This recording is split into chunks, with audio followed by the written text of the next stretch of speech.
Bonjour à tous, bienvenue sur cette nouvelle vidéo. Comme je vous le disais la semaine dernière, mon petit frère nous a rejoint ici à Tallinn en Estonie avec Marion et il est venu en voiture. Donc il a pu nous ramener pas mal de petites choses qui nous manquaient vraiment, qu'on avait en France et dont on ne se rend pas compte de la valeur quand on est en France. Mais une fois qu'on les perd ici et quand on les retrouve, ça fait vraiment du bien. Marion, il y a 2-3 petites choses qui te manquaient et ça va faire du bien de les retrouver. Moi pareil, donc on va vous montrer tout ça dans cette vidéo. On va aussi vous parler de la situation sanitaire, on vous en a parlé la semaine dernière, on a reçu beaucoup de questions à ce sujet et on a pu donc tester ici à Tallinn une semaine avec le pass sanitaire.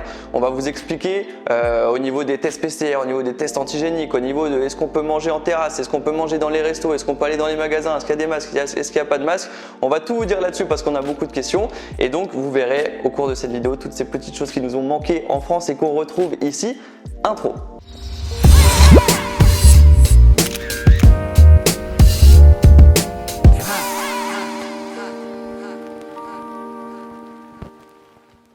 Alors déjà pour commencer, la semaine dernière, on vous expliquait que pour toutes les visites et toutes les activités qu'on voulait faire avec mon petit frère pour lui faire découvrir Tallinn, vu que lui il avait le pass sanitaire et qu'on ne l'avait pas, on s'était dit on fera des PCR quand il le faudra, comme ça on pourra l'accompagner à chaque fois. Sauf que depuis qu'ils ont mis en place le pass sanitaire, il y a une grosse campagne vaccinale et le but c'est que la majorité des Estoniens aillent se faire vacciner. Donc qu'est-ce qu'ils ont fait pour mettre tout ça en place et que ça se fasse le plus rapidement possible?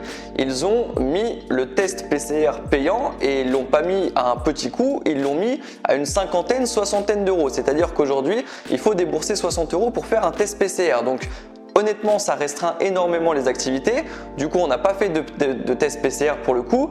Mais en fait, ce qui se passe, c'est que souvent, ils proposent des tests soit PCR, soit antigéniques, ou des salivaires ou des choses comme ça, enfin différents tests qu'ils peuvent mettre en place à l'entrée des bars, à l'entrée des boîtes de nuit, à l'entrée de certains événements. Moi, c'est ce qui s'est passé notamment pour le match Estonie-Belgique. J'ai été voir le match Estonie-Belgique qui est un match pour les éliminatoires de la Coupe du Monde 2022 au Qatar. C'était à Tallinn, dans le stade de Tallinn. Juste à côté du stade, il y a un terrain couvert et ils se sont servis de ce terrain pour faire des tests. Quand on arrive, on paye 10 €, on peut payer par carte bleue, on paye 10 €, on fait la queue et ensuite on prend le petit coton-tige dans le nez, on fait la queue à côté, ils nous donnent un numéro et ensuite ils appellent notre numéro et on va aller chercher un petit bracelet qu'ils nous mettent autour du poignet, ce qui nous permet donc d'accéder au stade. Franchement, le test en lui-même, du moment où je suis arrivé dans le gymnase, où j'ai payé, où j'ai fait le coton-tige, où je suis reparti avec le bracelet et tout ça, ça a pris 5 minutes chrono, c'était ultra efficace et une fois que je rentre ensuite dans la zone du stade, là il n'y a plus aucune mesure sanitaire, il n'y a plus aucune distanciation sociale ou quoi que ce soit, il n'y a plus de masque du tout. Tout le monde fait sa vie comme il veut. Il me semble juste qu'ils ont fermé une tribune. Je crois que le stade a une capacité de 15 000 places et il me semble que l'événement était restreint à 12 000 personnes, je crois. Mais au-delà de ça, il n'y avait pas plus de mesures particulières et franchement, l'ambiance était bien cool. Il y a eu 5-2 pour la Belgique, il y a eu un match avec beaucoup de buts. L'Estonie en plus a marqué à la 2e minute, a ouvert le score contre la Belgique, donc grosse ambiance dans le stade. Et honnêtement, il y a eu une super ambiance tout le match. J'étais étonné des supporters estoniens. Les supporters estoniens étaient très chauds et ont encouragé leur équipe du début à la fin. Je vous laisse avec quelques images du match.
pour ce qui est des bars et des restaurants. On est allé faire un restaurant avec mon petit frère cette semaine.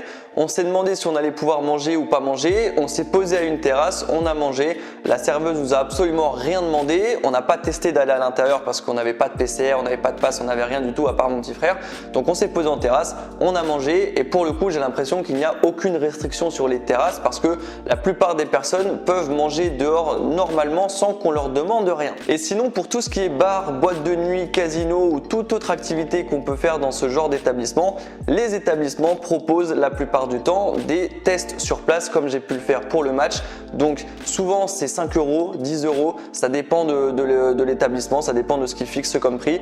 Ça en devient peut-être même un business, mais en tout cas ça permet de réglementer et ça permet de rentrer sans passe sanitaire. La semaine dernière on vous disait aussi qu'on allait prendre rendez-vous pour le vaccin avec Marion, c'est désormais chose faite. On a rendez-vous la semaine prochaine pour la première dose et on fera la deuxième dose donc un mois plus tard. Ça nous permettra de vraiment revivre normalement, de ne pas payer des tests à chaque entrée de bar, de restaurant, de boîte de nuit ou autre. Ça nous permet de faire toutes les activités qu'on veut et surtout ça nous permettra de voyager comme on le veut quand les frontières se rouvriront parce que on vous le rappelle, le but c'est quand même de voyager. Si on a développé une activité en tant qu'indépendant, c'est pour voyager. On a envie de voyager, mais le Covid ne nous le permet pas pour l'instant et avec le vaccin ce sera encore moins possible de le faire si on ne le fait pas. Donc on va le faire et du coup de toute façon les tests PCR à 60 €, c'est mort. Bref, place maintenant à tout ce qu'on nous a ramené de France. Ça va être surtout niveau nourriture, ça se trouve dans le tiroir qui est juste là. Mais juste avant, on va vous montrer quelque chose. On nous a ramené cette lampe qu'on avait achetée juste avant de partir en Estonie. C'est une lampe de luminothérapie. Ça fait de la lumière blanche et ça te permet d'avoir de la lumière en fait pendant l'hiver. Parce que comme vous le savez, l'hiver en Estonie, c'est surtout la nuit, pas beaucoup de jours. Comme vous le voyez, là on a fermé les volets parce qu'on arrive vers 20h30, 21h et ça y est, le soleil se couche de plus en plus tôt. Ouais. Il fait nuit de plus en plus tôt et on va commencer à rentrer dans l'hiver où on va avoir des journées au maximum, au summum de l'hiver où il fera jour que de 9h à 15h. Donc elle va nous faire du bien cette petite lumière blanche de luminothérapie. Bref, place maintenant au fameux tiroir qui va vraiment nous apporter énormément ces prochaines semaines. Qu'est-ce qui nous a manqué en Estonie et qui vraiment nous régalait en France et on ne se rendait pas compte. Par quoi on commence? Tu veux commencer par quoi? La première chose, honnêtement, la mayonnaise. La mayonnaise. La mayonnaise, honnêtement, en Estonie, si vous venez en Estonie et que vous voulez de la mayonnaise, si vous aimez la mayonnaise, vraiment, la mayonnaise ici, elle est juste affreuse. Ouais, en vrai, elle est pas bonne. On a testé plusieurs marques et puis c'était pas. Ouais, pas top. et c'est pas comme s'ils n'avaient pas les marques de chez nous. Et ça, c'est de la Heinz. En Estonie, ils ont de la Heinz aussi, mais la Heinz ici, elle est juste pas bonne du tout. Mais toutes les mayonnaises ici, je sais pas ce qu'ils ont avec la mayonnaise, ça a un goût de vinaigre, ça n'a pas du tout le goût qu'on a en France de la mayo. Et bref, ok, on en a ramené pas mal, on va pas manger tout, on a fait en sorte à chaque fois de prendre des choses où les dates allaient le plus loin possible. Donc on a quelques petits pots de mayonnaise d'avance, mais vraiment, ça va faire du bien de retrouver de la vraie mayo. Deuxième produit. La crème. La crème, vas-y prends, je te laisse montrer. La crème, pareil, on n'a pas pu prendre de la crème fraîche évidemment, on a pris de la crème en brique pour que les dates aillent le plus loin possible. Et on a un petit stock. Ouais, on n'a pas de crème épaisse du coup ici. C'est que de la crème liquide. Il n'y a que de la crème liquide et la crème elle est quand même pas terrible. Donc là on a pris de la crème semi-épaisse sous forme de brique. Les dates vont assez loin et franchement, moi je suis du genre à mettre de la crème dans absolument tous mes plats. Oui. Et ici la crème est pas terrible, la crème est liquide, après la crème est bizarre. Bref, on peut pas tout avoir quand on s'expatrie. De toute façon, quand on quitte la France, c'est compliqué de trouver mieux ailleurs en termes de gastronomie. Et dans les supermarchés, on n'a pas tout forcément. Donc mayonnaise, crème, ça va faire vraiment du bien. Ensuite, qu'est-ce qu'on a pris? Ta petite sauce sucrée. Ça c'est pour toi. Ça c'est pour toi. Moi, honnêtement, je n'en prends pas mais sur toutes les autres d'ailleurs, parce que ma mère elle nous en a donné vraiment pas mal. En gros, ici, il n'y a pas de sauce sucrée pour les sushis. Alors, il me semble que la sauce sucrée pour les sushis, je crois que c'est un truc quand même assez français. J'ai l'impression qu'au Japon, ils ne mangent pas de sushis avec de la sauce soja sucrée. Ouais. Mais c'est vrai que toi, tu aimes beaucoup la sauce sucrée. Ouais, j'aime et on n'en trouve pas ici. Donc, du coup, pas de sushis depuis qu'on est arrivé là parce que sans sauce sucrée. Si, mais c'est pas pareil. C'est pas pareil. Évidemment, c'est pas pareil. Donc, pareil, on a fait un petit stock de sauce sucrée. Ouais. Ensuite, qu'est-ce qui nous a manqué aussi? Les conserves. Les conserves. Tout ce qui est conserve, on a pris pas mal de conserves. Ma mère nous a acheté pas mal de conserves. Et en fait, ça peut paraître étonnant. maintenant, mais les marques qu'on peut avoir en France comme Bonduelle ou autres, on les trouve ici. D'ailleurs, les conserves qu'on trouve ici, la plupart du temps, c'est du Bonduelle, mais il y en a très peu. Il y en a très peu. Il y a juste quelques légumes. Le rayon, il est tout petit. Ça coûte 3 fois plus cher qu'en France et il y a quasiment rien. Donc, on s'est dit autant ramener quelques conserves. Pour le coup, pareil, c'est des aliments où la date va assez loin. C'est ce qu'on a fait à chaque fois. Donc voilà vraiment ce qui nous avait manqué, la mayonnaise, la crème, la sauce pour les sushis, quelques boîtes de conserve.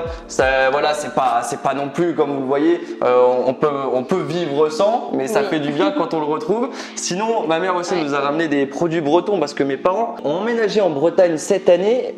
Moi, je suis né en Bretagne et ils sont retournés là-bas maintenant et ils nous ont ramené quelques produits bretons. Donc on a eu les crêpes aussi. Mais... C'est vrai, là on a de la terrine de Bretagne. Voilà, la terrine bretonne, on a des choses comme ça, plutôt sympa. Ça va faire du bien aussi de retrouver ça, le focus. Le focus, et ben il va pas le faire, le focus, tant pis. Et ouais, on a eu aussi des crêpes bretonnes, mais on ne pourra pas vous les montrer parce qu'elles ont déjà été mangées. Et il y a un truc aussi que t'as pas dit. Les gâteaux. Ah ouais, j'allais couper la caméra. Non, attendez, parce que là, il y a quelque chose aussi. Mes parents m'ont ramené des Pim's. Ça peut paraître bête. Il n'y a pas beaucoup de gâteaux sucrés ici en Estonie et je suis un fan absolu des Pim's. Là, c'est vraiment de la gourmandise. Pour le coup, c'est pas quelque chose qu'on a besoin absolument. Mais les Pim's, de la marque Pim's à la framboise, top 1 gâteau monde, je vous le dis, c'est mon top 1 des gâteaux, j'adore ça et j'attends que vous me disiez le contraire en commentaire si vous trouvez des meilleurs gâteaux que les Pim's. Ça n'existe pas, je les adore. Il y a beaucoup de Pim's d'ailleurs en Estonie, ici à Tallinn. Il y a des Pim's Milka, il y a des Pim's de marques distributeurs, mais ils sont pas terribles. D'ailleurs les Pim's Milka sont vraiment pas bons et les Pim's de la marque Pim's, quel régal! Dites-moi en commentaire si vous pensez la même chose que moi. Je sais qu'il y a un vrai débat sur les Pim's. Il y en a qui trouvent ça affreux. Pour moi, c'est le meilleur gâteau au monde, encore une fois. D'ailleurs, ça pourrait être intéressant aussi. Tiens, si vous partiez là comme ça, demain, vivre ailleurs, quelles seraient les petites choses du quotidien? C'est pas des choses vitales, mais les petites choses du quotidien qui vous manqueraient vraiment. Dites-nous tout ça en commentaire. Vraiment, on est curieux. Sinon, comme d'habitude, mettez un like sur cette vidéo si ça vous a plu. Ça permet vraiment de soutenir la chaîne et on peut retrouver pas mal de choses aussi sur le Instagram de Marion, sur mon Instagram perso. Les liens, comme d'habitude, ils sont dans la description. Ça vous permettra d'avoir un petit peu plus de notre quotidien. Pas mal de photos de Tallinn. Toi, tu as mis beaucoup de photos de Tallinn ces derniers temps. Donc vraiment, allez nous suivre sur Instagram pour en voir plus. Et sinon, comme d'habitude, vous le savez maintenant, j'ai lancé un guide gratuit sur la création de contenu vidéo. Le lien, il est dans la description aussi. C'est clémentherbez.com. C'est un guide gratuit. Vous pouvez le télécharger et le recevoir dans votre boîte mail instantanément. Et sinon, pour la prochaine vidéo, on se dit à la semaine prochaine.